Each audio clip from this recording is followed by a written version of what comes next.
What's going on, everybody? My name is Ben, and welcome back to the bench for another episode of Sci-Fi Wednesdays and our 1/48 scale Naboo Royal Starfighter.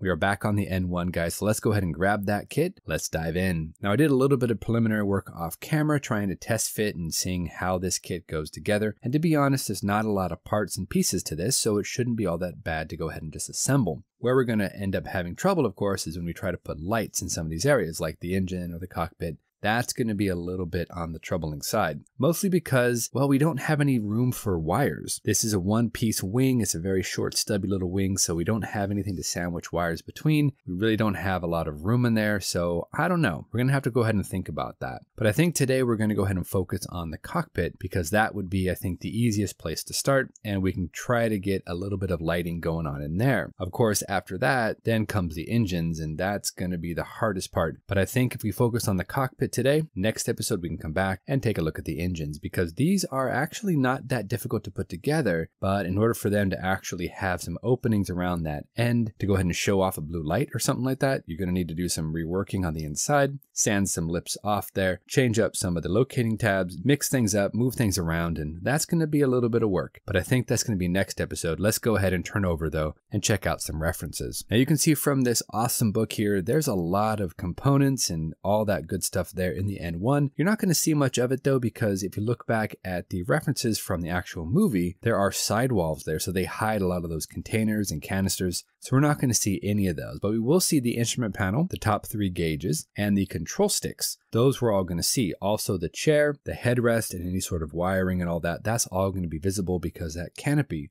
I'm planning on having that slid forward, get you a good look to the inside. So what we're going to do today, first off, is I want to go ahead and see if we can't remove a lot of what's already here. We're going to leave the headrest, but everything else, we're going to cut it out, and we're going to see if we can't scratch build something. So we're going to go ahead and start off here with just spare parts. I'm going to go through the spares box, and we're going to see if we can't find anything that might work for this particular process. I did actually just grab leftover parts from my MiG-15 that I just finished recently, and I'm going to go ahead and steal the seat back and the seat base. We're going to see if those don't fit. We're going to trim them up, sand them down, recontour the different parts. We're going to see if we can't get something looking a little bit better, because the seat we have in there now just takes up the entire back of the firewall. There's no differentiation between seat and support. There's nothing back there. There's just a giant seat, and that's not how it is in the movie, not how it is in our references. So we're going to try to see if we can't use our flush cuts, use some Dremel tools, use some hobby knives, some sanding files, whatever we can do. So let's go ahead and get this party started, guys. Let's grab our tools, remove all the internals there on the cockpit, do some scratch building, and just hope for the best. Try to see if we can get some cool details in there, and we'll be back. Let's do it.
All right, everybody. So we are back and we did a lot of work there. Took us a couple of hours here on the bench, just a few minutes for you guys though. And this is what we have so far. As you can see, we have actually done an entirely redesigned front cockpit. We've even worked a little bit on the droid port in the back for the astromech droid. So we've got a lot of really cool parts and pieces we found just sitting around in our spares box. That's why you want to hold on to your spares, guys. And I think we have a really nice looking cockpit. So not necessarily movie accurate, but it's going to be okay for my eye for sure. Now, one thing I did run into is trouble with the seat, because the seat back for the MiG-15, that really is kind of too narrow. And the seat base that I made, which I think I pulled off an old F4 ejection seat, that also is not quite right. We need something a bit wider. So we're going to have to come back in here and rework the seat. But you can kind of get an idea that I've built the floor out of styrene. I've got my sidewalls in there. We're going to have to rebuild the instrument panel as well. But we can kind of fit this up inside, and that seat should just sit right there. But if it goes too high, it actually covers over that headrest. And we don't want that to happen. It's very exposed in the movie, so we want to go ahead and keep it that way. We're also going to have to go ahead and figure out the instrument panel. Now, I actually have a bunch of parts off of an old Focke-Wulf 190 that would fit in here beautifully. So we're going to go ahead and go with that. Drop a little bit of lighting in there as well. I'm going to be using some ideas I pulled out of the Shenzhou when I went ahead and worked on that model kit. And we're actually going to use some excess photo etch that we have left over, also from the Shenzhou. And we're going to go ahead and open up a little area here and there on the cockpit instrument panel. So hopefully we can have a little bit of a light behind that and it'll shine through, maybe tint them a bit with red or green or something like that. So it has a little bit more interest and it really kind of pops. We're also going to have to go ahead and remove the front coping right here in front of the pilot. All of that is just kind of lackluster. It's too shallow. We want to go ahead and make something a little bit more pronounced. So let's jump back into the time lapse, guys. Get back on that instrument panel, remove the top coping here. We're actually going to make those gauge clusters out of rockets. I grabbed a couple of World War II era rockets, 1/48 scale. We're going to cut off the tips. We're going to sand them down, drill them out to hopefully throw some fiber optics through there. Get in there and do some priming and some painting. I want to see what we can do with that. Drill out whatever we need to drill out. Put in whatever we need to put in. I want to build a little bit of a light box right behind the instrument panel. Apply that photo etch, and well, fingers crossed, this comes out looking good. This is where the fun begins.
All right, everybody. So we have basically thrown everything at this model that we could possibly find. We went through our spares box, pulled everything out. We've got a bunch of excess sprue here on the bench, but I think I have a really cool looking cockpit that isn't necessarily screen accurate, but check it out. So you can see here, we did a lot of work here on the cockpit. We've rebuilt the entire front coping. We've got those 3 gauges in there. Those are actually drilled out excess rockets that I pulled out a couple of World War II kits. That is awesome. We've got enough room for a fiber optic cable to go right down through that, poke out down here through the base. Then we can just add in 1 light source and maybe add a few more fiber optics to the sidewalls. And then we could have everything glowing, which is pretty cool. We also built the light box right there. We can have 1 LED that should hopefully show through that instrument panel, which I actually added in here. You can kind of get a little bit of a glimpse of it right like that. That looks pretty neat, but we have to, of course, tint those down a little bit because they're green and I think red, maybe some blue on the actual instrument panel itself. So we got to do a little tinting on there, but also the fiber optics should also be blue as well. So we're going to have a lot of different colors going on here.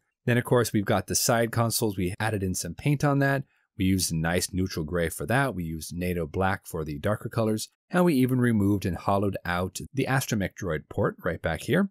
That looks pretty cool. I don't really know how it's supposed to look, but we have this in our mind of having this sitting open, ready to go. So we're not going to put in any sort of droid, and I think that'll be okay. Plus, the R2 that comes with the kit is terrible. So, well, it is what it is.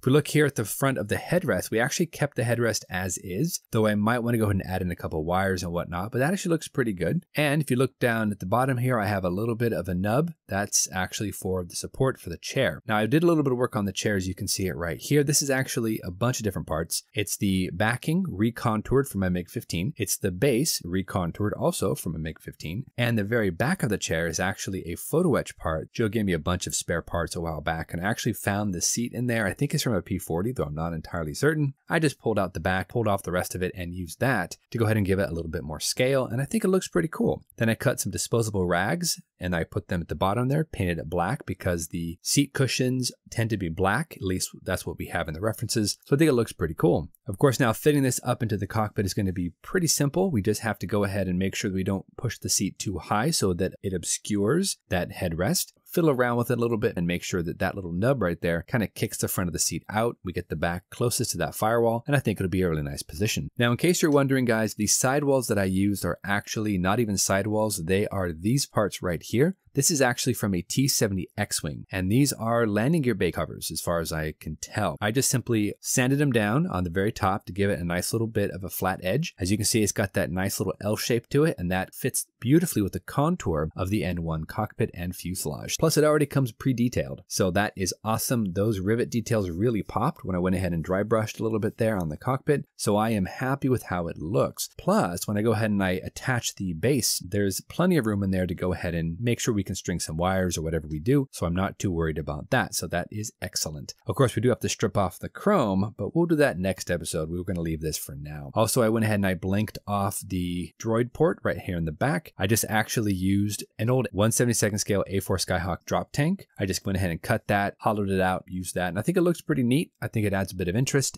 But that is it, guys. As you can see, we've done a lot of work here on the cockpit. We've got basically a preliminary lighting system kind of worked out in our brains. We have the droid port fixed up. We've got all the different parts and pieces in there. I might want to add a few more fiber optics if I can. It's very tight in there, though, on the side consoles, but maybe I can throw 1 or 2 more in there, and I think we'll be good. Once I go ahead and get that lighting kind of set up, I can attach all the different fiber optics, and I can attach the main lighting source, and then we can go ahead and just seal that up, and then we can turn our attention over to the engines. I don't really know how I'm going to do any of that. The cockpit is probably the easiest thing to light because there's lots of room up here in the front. So yeah, I think it actually looks pretty cool, and I am super happy with the direction that we're going. Next episode, we'll be back. We're going to shift our attention over to the rest of the lighting and also to the wings. I want to go ahead and see what I can do with the lights there in the engines, and then maybe we can figure out how to get wires back into the main body of the fuselage. Step by step, nice and easy. We're going to get this thing looking pretty cool. So until our next episode, everybody, you know the drill. Go out there, get yourself some bench time, have some fun, build something cool, and we'll see you back here on episode number 3 for our Naboo N1 Royal Starfighter here on Ben Builds Sci-Fi Wednesdays. Thanks for watching, everybody. Take care of yourselves, and may the Force be with you.